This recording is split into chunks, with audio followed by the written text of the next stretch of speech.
Hello, everyone. I'm aLex Levin.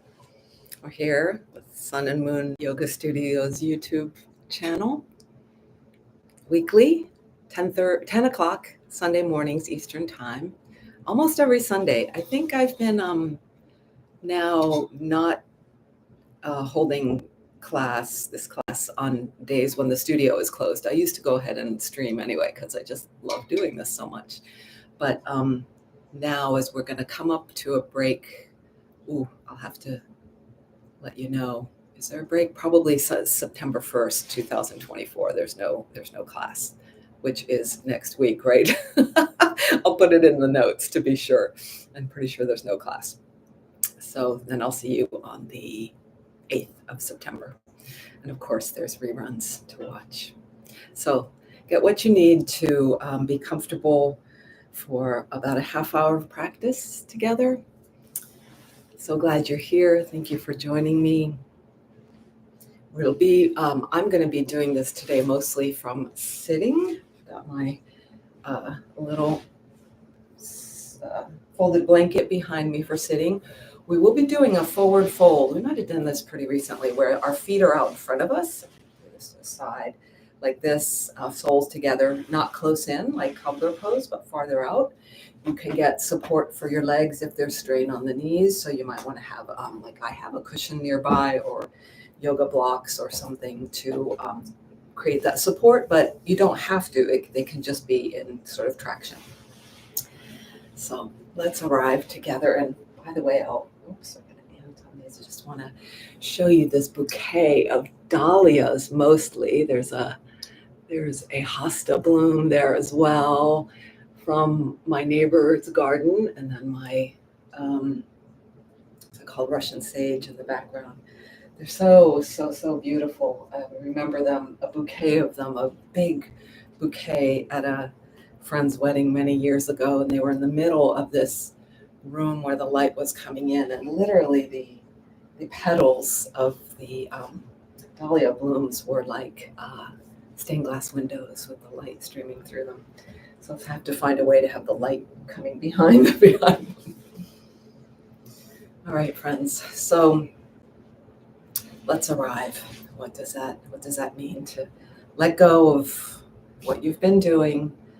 Notice where your mind may be pulling you. I almost feel like it's strands, like the fibers of a spider web, this way and that way and this way, pulling from the center of myself. And imagine just leaving those and gathering your attention right back here, right here.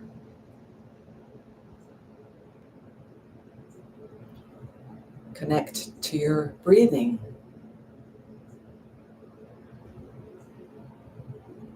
How do you do that?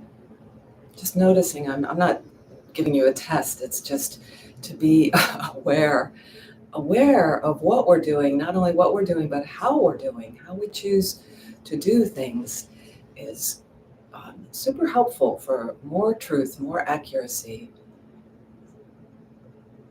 fresh truth of what's happening now. So in a way, that might be a hard question to do. How do I do that? I simply bring my attention here. But simply, we know that when our attention is somewhere where we don't want it to be, it's not so simple sometimes to bring it. So in a way, part of what's needed, some of it is one tool is to focus in on something, the breath or a flower or something in front of you, a candle. That's one of my three. The breath is one of my three tools. Another is to open out in a way, to listen.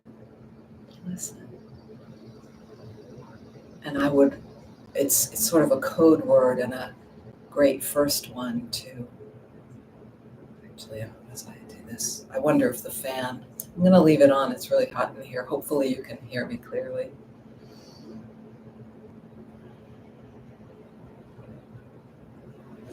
I'm going to check one setting. So listen. As you listen, watch what happens in your being. Watch what happens. Is there an increased arriving, an increased sense of being present here? Even as you're here, presence here, even as you're listening to what's out there.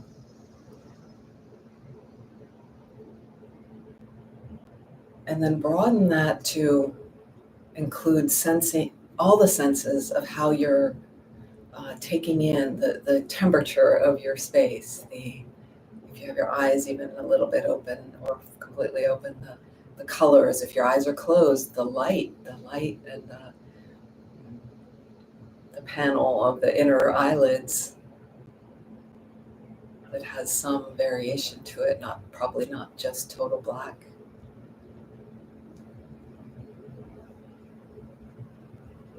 Unless you happen to be in a very, very, very dark place, which is possible.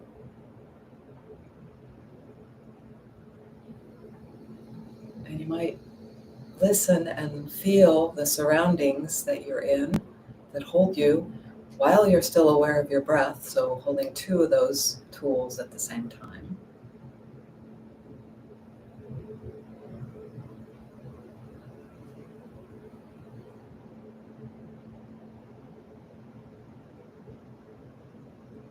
And finally, the one I usually use first, notice the ground. Just give yourself to her a little bit more. You might be doing this lying down, you might even be standing, but nonetheless, feel the parts of your body. Truly notice the specifics. Feel the side of my right foot, the pinky, top of the pinky toe, the top of the arch, the outer ankle part, the outer right shin. And give it your attention in this tête-à-tête, this intimate, one thing relating to another kind of way.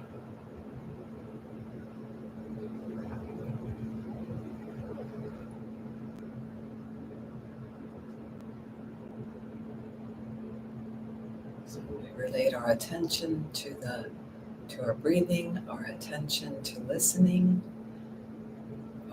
our listening and attention to what the resulting feeling in the body is. So there's so many parts.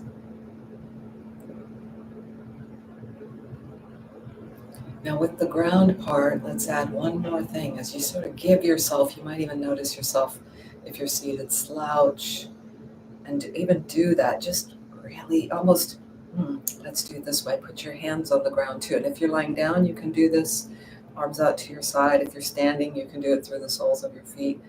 Just push down, push through the butt, anything that's touching, push down and then release. So we're pairing this downward pull of gravity, and we're adding to it with our own push. And then the levity, the buoyancy, the opposing partner complementing, actually. The yin to the yang. Maybe it's the yang to the yin, I'm not sure in this case. And then just let go of that pushing and releasing and see if you can almost or completely find that downward pull, the mass of you, the feel of the belly, the legs, the weight of you, and the shoulders and heart area, rib above that, the small neck and head on that. That all has its mass that we're holding upright, but as we allow levity, sort of, and there's a way to arrange ourselves. It's not really alignment imposed from any instruction, but just just feeling this downward pull complemented by the upward levity. And allow there to be more ease, to relax the shoulders, to relax the eyes. Relax your jaw, relax your belly. and even relax some of the many muscles, the either side of the spine, the neck, to where you're really just balancing, but in a sense we're held. We're held by this gravitational grid, and sort of invisible but very palpable once you start to tune into it. And we become intimate, tête-à-tête with that.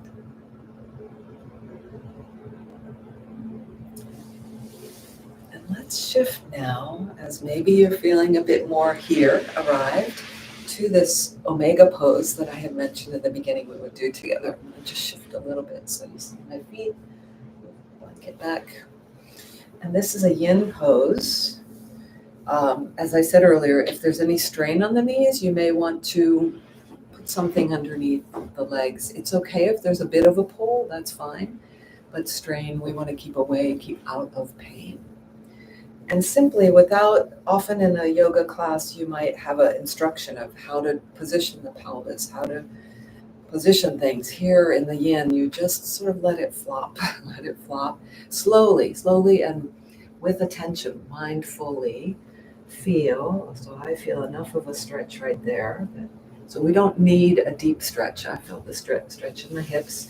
So if you roll the pelvis back more, you'll feel the stretches in one constellation. If you tilt the pelvis forward, it'll be a different constellation. And you can go ahead and rock the pelvis that way, in this moving way, as we find where we want to land, where we'll land for about we're going to hold this for at least 3 minutes. This mini movement today will be a yin pose. And when you do land, when you find where you like to be, where you think you can sustain it for 3 minutes, and you can always shift midstream as we're there. And then let's go ahead and do that same thing we did upright seated for our arrival, is to push on everything down. It's a sort of strange thing to do, to even push sort of the feet, if you push just with the feet, but you want the pelvis, if you're sitting like this, to push. If you're doing this laying down, you could literally be on your back and just have your legs up towards you could be holding onto your shins. So the back is on the ground and the feet are up towards you, or however close you can get them. It's not about touching head to feet or anything like that. It's about feeling what you feel. All right, so that pushing, releasing helps us find the ground, the gravity, and its partner, the levity, the buoyancy. And then let's go ahead and just find the stillness in this seated pose. And as I say, to find the stillness, I'm feeling myself do little bits of movement still. And that's fine, to just make sure that you're really at a place you can hold this. I found just a little too much intensity. And often when people are first introduced this, they resist it as the intensity is way too much. But you get to choose. You get to choose the intensity. Back off. There's a smartness of how to do that, how to back off. So I hope you'll hear me. I'm going to try to speak up. A lot of times when I bow my head, somehow the sound doesn't come through quite as much. So again, listen to all the parts of you. So relating to all the different parts of ourselves. This relationship available anytime.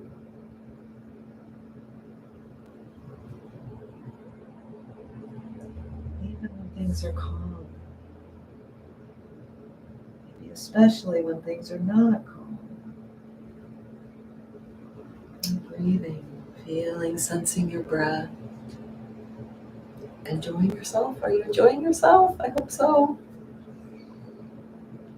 And you might find as you hold this, that you need to get out of it. And first just back off, maybe halfway out or a third of the way. See if that works better. Or you might find, the tissue has released and I'm ready to bow deeper. Let the inner legs come closer to the torso.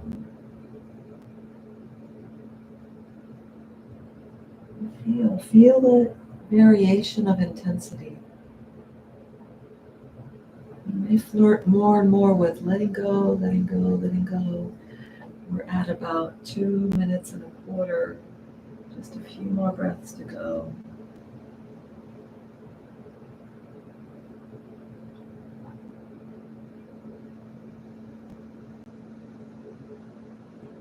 Towards stillness. If you're not completely still, it's fine. Just about, still at about a breath or two. If you're really liking this, go ahead and stay longer. And of course, permission to come out beforehand, now or earlier if you needed to, of course. You may find that it's just getting you to that sweet spot though.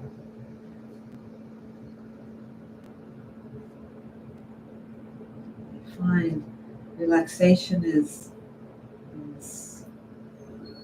begetting more relaxation.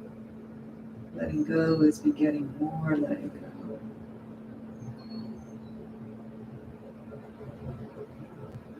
So these yin poses can be held up to 10 minutes. I confess I've never done quite 10. Maybe I've done 7 or 8. You come out slowly, really slowly, a little exaggerated slowly. It's a bit different than our normal yoga postures. Come out. So if you were laying down, you let your legs go, you stretch out, full body supine. If you're standing, perhaps you want to sit for the relaxation. If you're standing, you could have done that kind of bowing forward. Probably not that great, but doable. I'm all for your own way of finding out how to do this.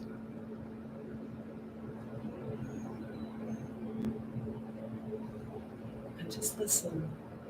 So I'm really intrigued lately that with the explosion of podcasts in the last, decade or maybe more, often the format is an interview, is 2 people talking, sometimes more, sometimes just one person. But even if it's one person, they're usually citing lots of references.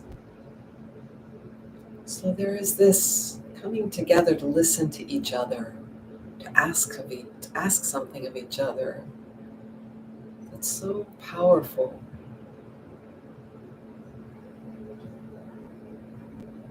And so supportive and perhaps even happy-making, connecting. I find myself with this mudra today, this sort of fists together. So the expressions we make, whether it's verbally or with our bodies, are also something to listen to. How we express what we're expressing. Our face, what it's expressing. So don't note what's new and fresh in your skin and your bones and your belly, the way your energy feels.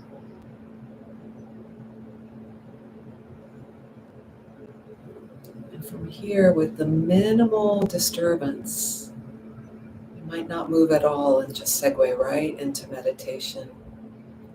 Again, choosing the posture that works best for you.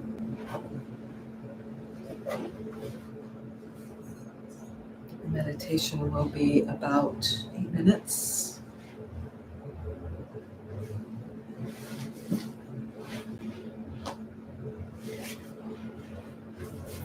So find, if you're there already, or like me, maybe you're just kind of fiddling with the posture a little bit more.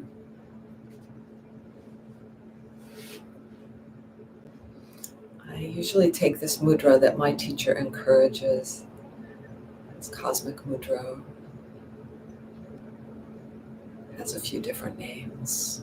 Where the left hand is, the middle knuckle is resting into the right hand. It's inner middle knuckles. And the thumbs are lightly touching, and it's just right in front of my lower belly, lower dantian or hara.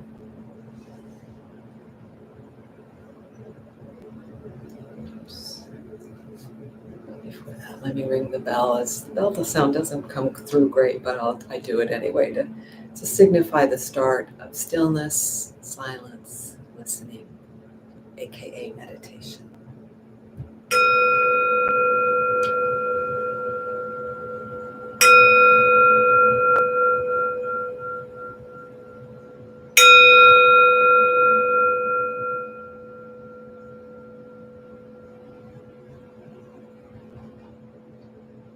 So take the tools, whatever tools you might need, some of those that we used in our arriving, and in the yin pose, and others that you know from all your times of practice.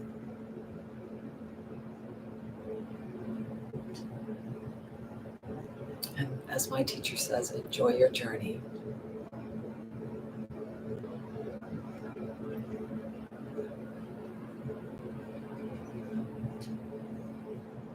Holding our hands in a particular way, and especially one like this where the thumbs are lightly touching, is a great additional tool. So sometimes we can notice that, oh, the thumbs are pressing against each other. There might be too much effort going on. They can be a sort of an indicator for us, a gauge, or they might almost untouch, and there's a little too much relaxation. So we're finding that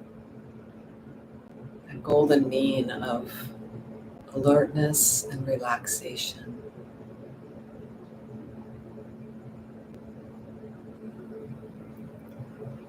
That allows us to be present, available,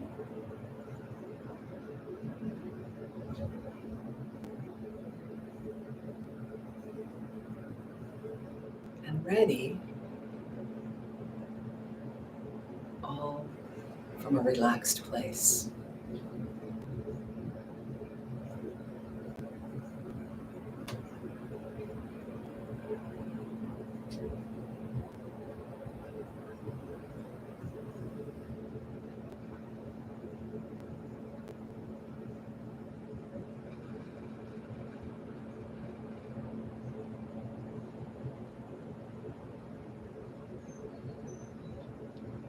Hello, breath.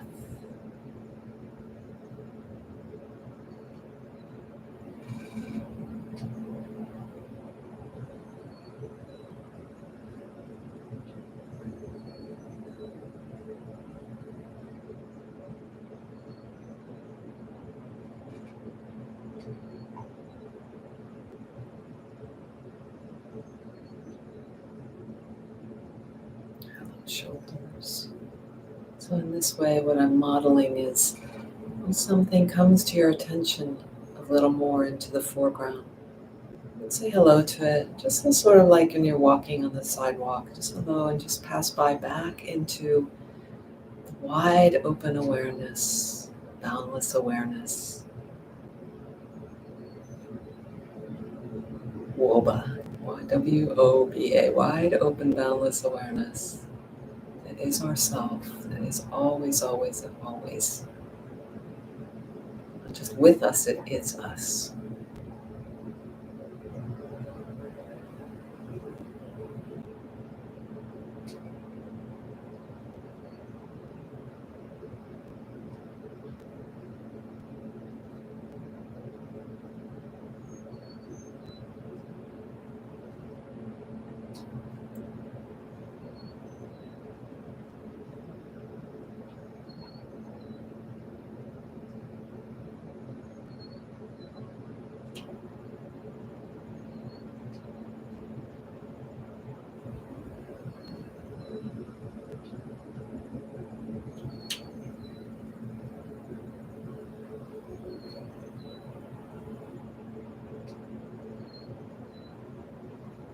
You may be noticing your various mental struggles or physical struggles.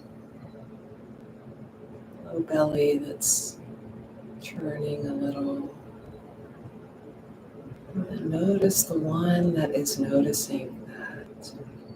Step back, lean back into that one. So it doesn't deny anything.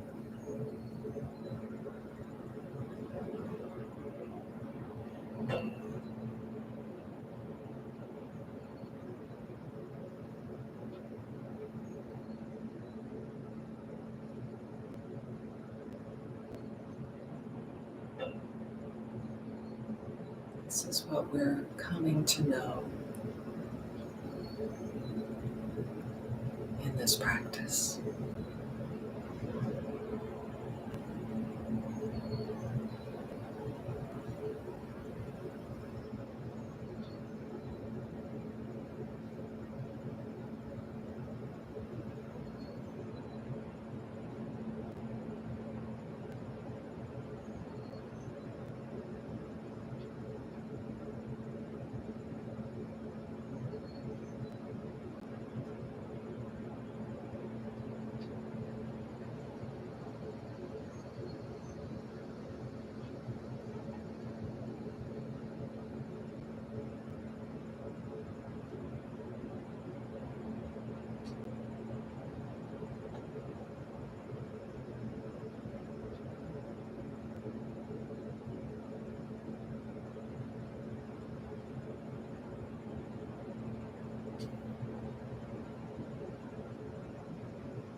Lean into listening, sound.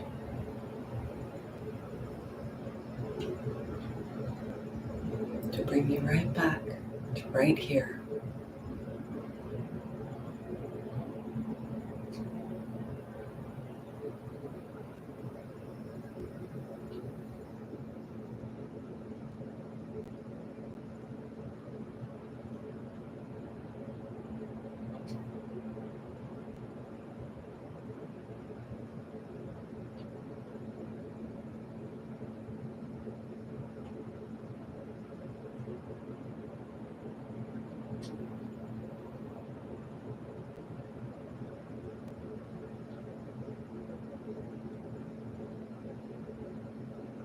About another 6 to 8 breaths in this practice together.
To close the practice, we may bow. Have your own way of making that transition. And before we hop out of this meditative state too quickly, I'd like to share a poem that recently came to me from a friend. It's a poem by David Whyte. I've often shared his poetry, his prose as poetry, very powerful. I think this is a newer one, and this is called The Old Wild Place. I I'm so drawn to this poem, but I find it a little perplexing. I don't actually know what its theme is in a way. I guess partly I do. I usually have more of a sense of what a poem is saying to me. But I'm very intrigued by it. And I think perhaps it is about, in today's theme, of what elements come together to know each other, to support each other, and also the letting go, the letting go. So the old wild place. After the good earth, where the body knows itself to be real, and the mad flight, where it gives itself to the world, we give ourselves to the rhythm of love, leaving the breath to know its way home. And after the first pure fall, the last letting go, and the calm breath where we go to rest, we'll return again to find it and feel again, the body welcomed, the body held, the strong arms of the world, the water, the waking at dawn, and the thankful, almost forgotten, curling to sleep with the dark. The old wild place beyond all shame. It could be about death, maybe, but it feels like there's a coming back, a circling. I'll put it in the notes. Thank you so much for joining me. Thank you. We will, at Sun and Moon, be celebrating 30 years of being in the neighborhood and available for yoga practice and other practices. So keep watch on the website to join us in various ways through memories and activities. And I think we're going to have like a big party with a made arts crafts available. So join us and do let me know how things are, whether in the notes below or in the chat. I appreciate your questions, your inquiries, what's happening with you. And again, thank you so much for joining me for this weekly thing. And I think we won't be here next week. Pretty sure I'll put that in the notes too, so you can check there. Ciao, ciao.